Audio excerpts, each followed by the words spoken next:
Bonjour à tous et bienvenue sur Multi-Asset Alternative Investment pour le Fixed Income Weekly. Donc aujourd'hui on va refaire un petit point sur ce qui s'est passé sur le Bund, le Bubble et le Chat. Alors pour le Bund, en fait, on a vu qu'il y a toujours le petit gap qui est resté ouvert, qui n'a pas été refermé pour l'instant. Ça tire à la hausse, 148,25 là, ça essaie de pousser à la hausse. Alors que si on regarde bien, au niveau de ces indicateurs, bah, s'affaiblit un peu, ça pointe même vers le bas. Donc, à vrai dire, il y a une perte de vélocité, il y a une vitesse de delta qui s'annule en fait, qui tend à prendre le dessus, avec une pression vendeuse sur ces niveaux-là qui sont en fait au contact de la résistance du wedge, en fait, vous voyez ici. Voilà. Alors, on peut comparer cette configuration-là, que ça soit pour indicateur du haut comme celui du bas, en facteur de convexité. C'est le c'est exactement ce qui s'est passé ici, c'est-à-dire qu'on a eu une poussée haussière, les indicateurs ont commencé à pousser vers le bas parce qu'il y avait beaucoup de vendeurs en fait, et donc à chaque fois qu'on faisait des niveaux plus hauts, il y avait des vendeurs qui balançaient, et finalement on se demande si on ne va pas revenir dans la zone des 146,85, 146,90 à très court terme. Donc pour le Bund déjà en daily, la prudence reste de mise. La dernière fois qu'on a fait un excès, vous voyez, ici il a été signalé.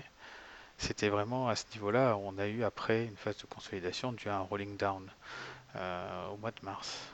Donc là, en fait, il faudra attendre le retour, je pense, vers des niveaux un peu plus acceptables et soutenables, aux alentours des 146,90, pour essayer de repasser long. Pour l'instant, il est plus préférable de shorter le futur que de l'acheter de toute façon dans cette zone-là. Alors regardons un peu en weekly.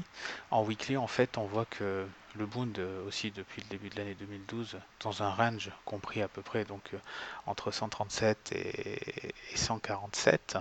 Aujourd'hui, donc pour cette semaine actuelle, on est, on est au-dessus.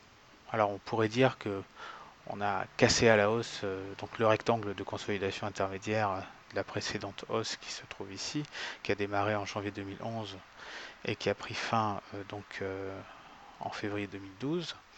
Mais moi je pense plutôt qu'on va avoir un scénario similaire à ce qui s'est passé au niveau du creux là, c'est-à-dire que on va avoir un soulèvement haussier, peut-être. Il y a de fortes chances d'ailleurs pour que ça le soit, puisqu'il y a une conjonction de résistance. En plus, quand on fait des nouveaux plus et qu'on a tendance à s'envoler, comme vous pouvez le constater, en convexité, on n'est pas neutre, hein.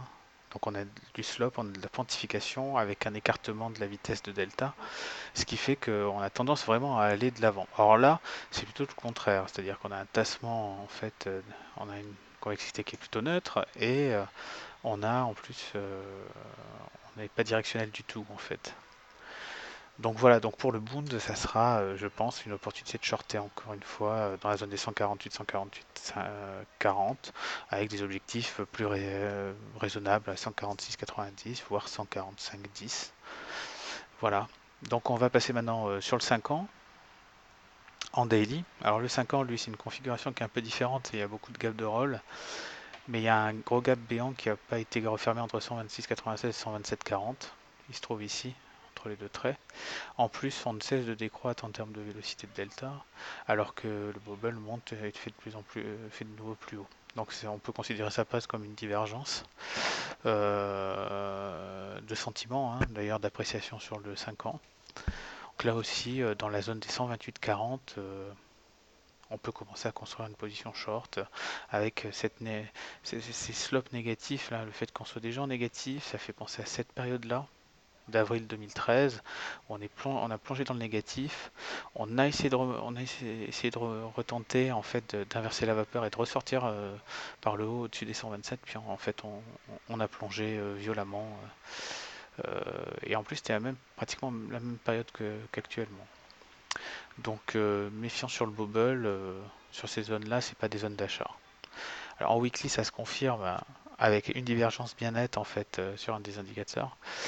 Et la probabilité bon, reste quand même faible puisqu'on ne peut pas se fier qu'à une seule divergence pour effectuer ou probabiliser un scénario. Donc là, moi je pense que je jouerais plutôt le complément du gap en fait, hein. Voilà. Donc on va passer maintenant sur le 2 ans, qui lui est donc calme plat, hein. J'ai pas grand-chose à dire dessus. C'est flat, il n'y a pas grand-chose à faire. On évolue dans une espèce de wedge, on sait pas trop. C'est, c'est mal calé. La probabilité de retourner à 110, 50, 56, bon, c'est un contact de support important qui a été testé plusieurs fois. Donc il devrait au moins ralentir la baisse. Il y a un violent décrochage sur le 2 ans. Et cela devrait permettre, d'ailleurs sur le weekly on le voit mieux, de, de pouvoir continuer à évoluer dans cette espèce de latéralisation, consolidation latérale qui suit la rupture du support ascendant long terme qui est aux alentours des 110,60.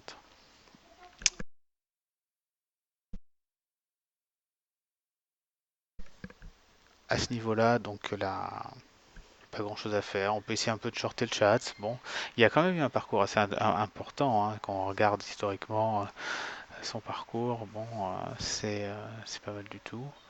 Donc, bon, vous voyez bien le canal. On peut se placer légèrement au-dessus pour un breakout up au-dessus de la résistance de ce canal, ou en dessous, on peut faire les deux.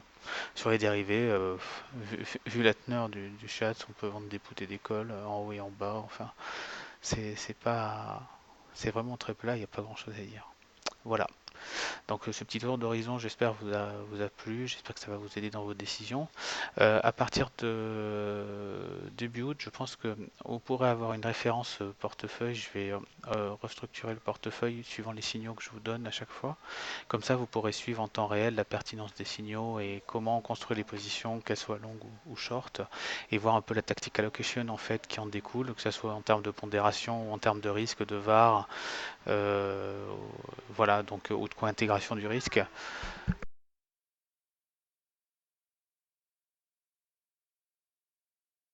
Et donc pour finir je vous dis donc je vous souhaite une très bonne semaine et puis bon ben, je vais espérer vous revoir très vite sur MAI. N'hésitez pas à vous abonner ou à consulter la chaîne YouTube et ou sinon à me laisser des petits commentaires si vous voulez vraiment que je vous fasse une recherche spécifique sur tel ou tel support. Vous pouvez toujours m'envoyer un petit email, c'est avec plaisir que je vous répondrai. Voilà, bonne semaine à tous et bon trade. Au revoir.